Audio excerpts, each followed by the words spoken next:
मान लीजिए आप एक कंपनी में नौकरी करते हैं, आपका वेतन 30,000 है, लेकिन उससे घर नहीं चल पा रहा है। आप ऑफिस गए, ऑफिस में काम में मन नहीं लग रहा है। बॉस ने आपसे पूछा क्या बात है, काम में मन क्यों नहीं लग रहा है? आपने कहा कि सर इतनी सैलरी में घर नहीं चल पा रहा।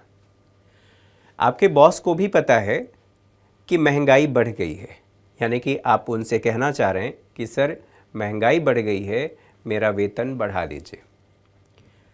बॉस को ये लगा कि बात तो सही कह रहा है, वेतन बढ़ाना चाहिए क्योंकि इतने कम पैसे में इतनी बढ़ी हुई महंगाई में कोई व्यक्ति सरवाइव नहीं कर सकता।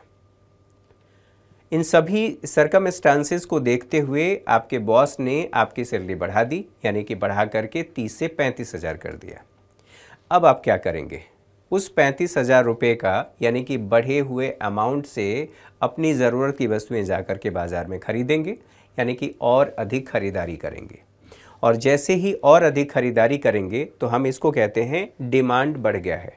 और डिमांड बढ़ने का मतलब ये है कि और अधिक इन्फ्लेशन होगा, क्योंकि डिमांड और सप्लाई के बीच में गैप और बढ़ जाएगा और बढ़ने का परिणाम ये होगा कि इन्फ्लेशन दोबारा से और अधिक बढ़ जाएगा। इसको एक ग्राफ के माध्यम से देखते हैं।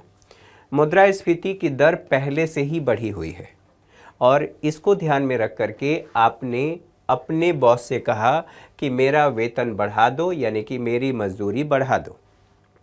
आपके बॉस ने आपकी मजदूरी बढ़ा दी और जैसे ही मजदूरी बढ़ाई आपने पुनः वस्तुओं और सेवाओं की डिमांड कर दी और ऐसा करने से मुद्रास्फीति यानी कि महंगाई की दर और बढ़ गई। इसे कहते हैं मुद्रास्फीति सर्पिल या इन्फ्लेशनरी स्पाइरल। तो आसान भाषा में हमने समझा कि वेतन बढ़ने से कैसे मुद्रास्फीति बढ़ती है। आज के सेशन में इतना ही। आपको ये सेशन कैसा लगा कमेंट करके ज़रूर बताएं। आपकी प्रतिक्रियाओं का हमें इंतज़ार रहता है। अगर आपको लगता है कि इकॉनमी से संबंधित किसी टॉपिक को डिस्कस करना चाहिए, आप कमेंट बॉक्स में ज़रूर कमेंट करके बताएं, हम उसे ज़रूर कंसीडर करेंगे। वॉचिंग के लिए धन्यवाद। Thank you for watching.